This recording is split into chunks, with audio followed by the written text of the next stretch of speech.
Sanji. Kaya Miss Sanji Plaza, will you marry me?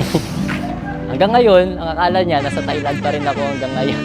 Akala niya, magbabiyahe pa ako bukas sa Phuket. Nakakatawa lang. Ewan ko kung anong reaksyon niya mamaya. Pero sana mag-yes siya. Pero I know naman na mag-yes siya. Baka mag-no siya kasi ano ba? Nagsinungaling ka sa akin siguro. Pero maiintindihan naman niya yun. And alam ko na hinihintay din niya tong moment na to. Hinihintay ko din to.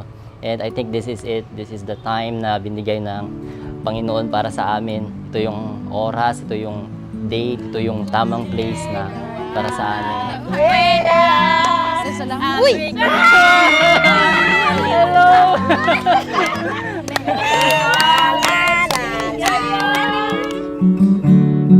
Parang way back November last year, I was praying na paano po kaya ako magpo-propose kay Sanji. Naisip ko na surprise na lang si Sanji na uuwi ako ng Pilipinas. So bali parang susunod ako sa kanya, mauuna siya din, susunod ako sa kanya. Kaso, nauna akong nagpabook sa kanya, akala ko ang flight niya is April 6. Ang binili kong flight April 7. So mauuna talaga siyang makakarating dito sa CDO. Pero anong nangyari, na-move yung flight niya ng April 7 din, halos magkasabay pa kami.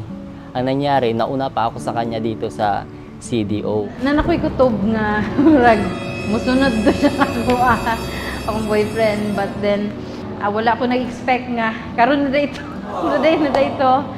karon na dito ko ma-engage and i-ask ko niya to marry him. And I just want to thank din sa mga family din na tumulong sa akin na para sa planong ito dahil especially sa parents niya, sa nanay niya, papa niya na nag-keep ng secrets kay Sanji kasi medyo hindi nila kayang itago yung mga lihim para sa anak nila. Pero papasalamat ako sa kanila kasi naging kasabwat ko sila sa mga planong ito.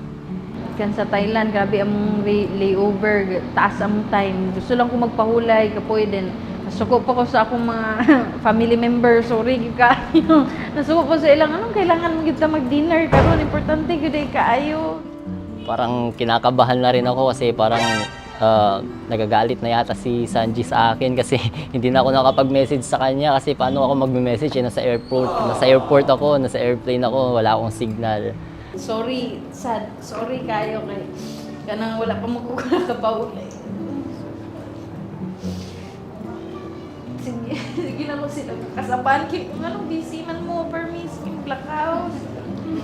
Sorry. Gusto lang kong mag-relax me, sila, sige, gawa, sige, lakaw, sige, busy, sige, ano, nga naman. Wala lang ko kasabot, pero, sorry, ang papa, ang mga suot, gusto naman ko mag-spend time sa ilaha, pero, na-feel na ako nga, murag wala, na-left out ko, murag busy ka ayo, nila, First time ko din dito sa Mindanao and so far maganda naman. Excited ako mamayang gabi. Sana ay excited din ako ma-meet ang family ng girlfriend ko kasi first time ko din po silang ma-meet. Ayun, so Sanji, sorry dahil hindi ko sinabihan dito ako and I love you.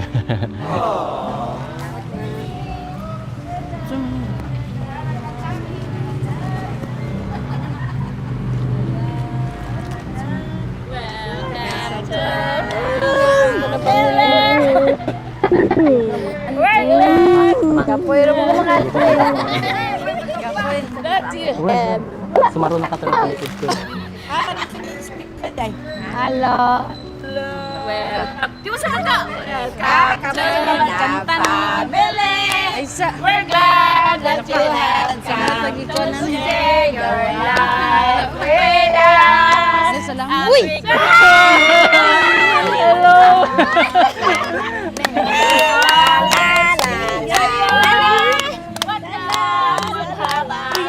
Tama sila. Ang pagsako.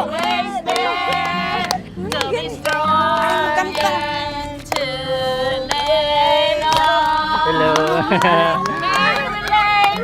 sama ka sa akin. Ay, sasaba. Hello po dito. Lola po, hello po. Ako po si Christian. Lota, ay sasaba. Sama ka sa akin. Halika dito, halika dito. Halika dito. Okay. Pastor!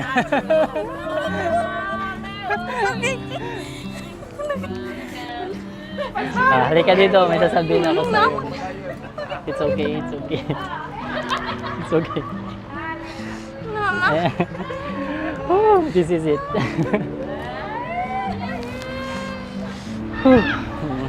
It's okay lang. Ako, naiyak ako. So, ayun. Sorry kung hindi ako nagme-message sa'yo. Kasi alam mo naman, nasa airplane din ako. Bumiyahe din ako. And then, napagod din. And, matagal na natin pinagpipray to. And, I think this is the time, love, na binigay ni Lord para sa atin. Super thankful ako sa buhay mo na dumating ka sa akin. Lagi ko yung sinasabi sa'yo na napaka-bless ko. Dahil ikaw ang alam ko na inilaan ng Diyos para sa akin. And Sanji, gusto kitang makasama habang buhay. Gusto kong magkaroon ng family kasama ka. And lastly, I want to praise and worship God with you. And hanggang sa pagtanda natin. Kaya Miss Sanji Plaza,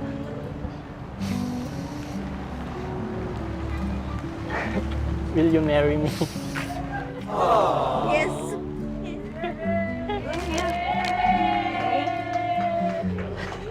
Oh my God, thank you.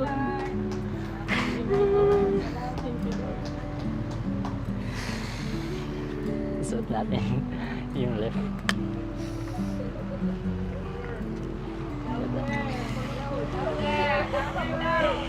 It's a yes.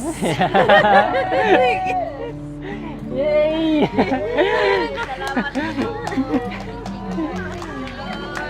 Thank you po. Grabe yak, tama na. Surprise. Galing mo. Surprise, Sumunod pero- talaga ako. Sumunod ako. May kutob na ako. So, nagpapasalamat din po ako kay Tita Han sa Korea. Salamat sa iyo, ate, dahil number 1 nakasabot ka. And bali ang plano po, siya po yung mag-sponsor ng lahat. And kunyari pa yung pa-welcome dinner kay Sanji na dadalo siya dito para makapunta siya dito.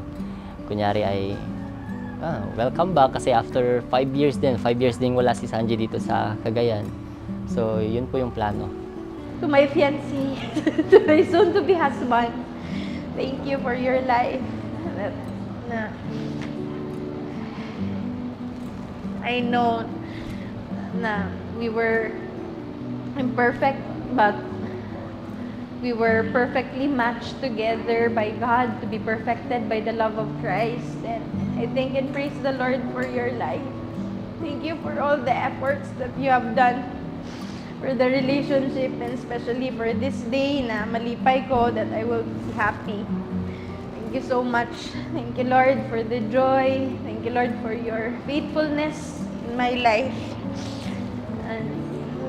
And sa akong family and sa mga relatives and my spiritual family also who prays for me from the beginning until now sa among journey as a couple.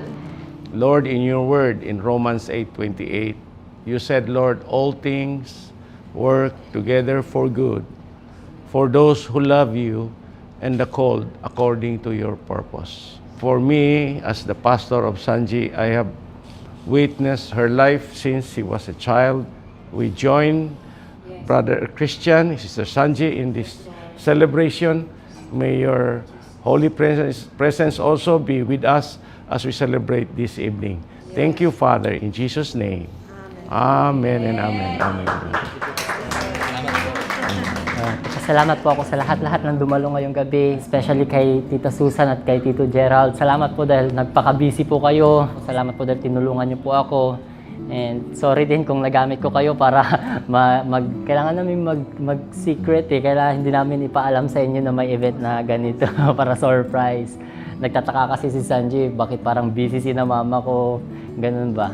And sorry din Sanji kung hindi ako naka-message nung mga 2 days ago kasi busy din ako sa flight ko kasi nga meron ganito. So nagpapasalamat po ko sa inyong lahat and I'm so blessed po and thankful po na tinanggap niyo din po ako bilang pamilya po ninyo and sorry po dahil hindi ko po nadala ang pamilya ko din pero next time po na dadalo ako ng CDO, dadalhin ko din po ang ibang member ng family ko and papasalamat po ako sa lahat-lahat. Mga auntie, salamat sa inyong presence. Na pastor, thank you pastor, ulog.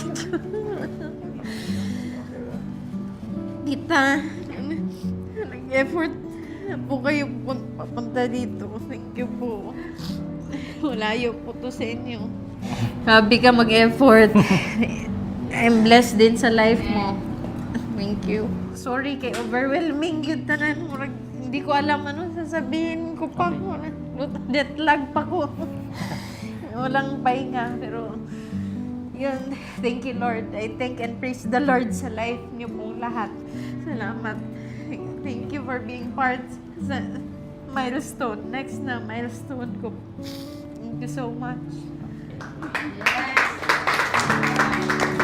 Yes.